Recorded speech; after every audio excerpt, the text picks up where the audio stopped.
can you leave your business and go on a 3-month sabbatical and not worry about it? And when you come back, have it be more profitable than when you left? It's unlikely. It's not many businesses. But I can tell you, if you can get to that spot, somebody that wants to acquire you will pay a lot more money for your business if that's the case. So that's kind of my litmus test when we go to sell a business for somebody.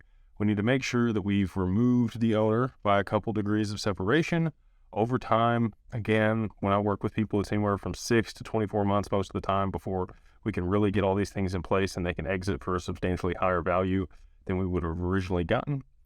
But when you're doing that, you're going to have systems of operations in place, protocols, things written out. I like video format for that. So if you don't have all these things that are in your business and how the operations are supposed to be run in a way that's teachable and scalable, you need to do that.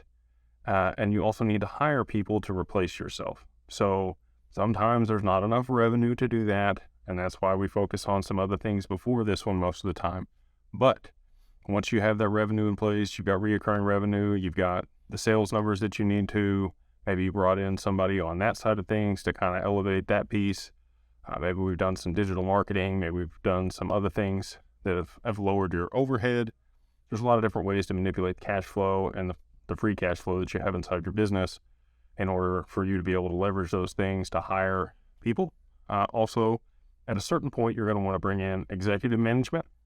And this is somewhere north of 10 million. Okay. So it's not going to apply to everybody that watches this video, but if it's you and you need to hire somebody that's 6 figures in order to really push your business forward, you might have conversations with them about some phantom equity. And this is something that most people don't know about, but you can offer them equity that vests at certain points based on metrics that they meet and the business also meeting certain criteria over the next 2, 3, 5 years, whatever it is. And then they have some incentive. They got some skin in the game, especially if you're telling them, this is a $1 billion company one day. If they've got 2, 3, 4, 5% phantom equity in a $1 billion corporation, that's 50 mil. Like that's pretty substantial over a 4 or 5 year period. And they're getting paid 6 figures or whatever it's going to be. Maybe it's less in the short term, right? And so that's the incentive. You got to put some golden handcuffs on people to really get them on your team and really drive your business forward sometimes. So just another opportunity there.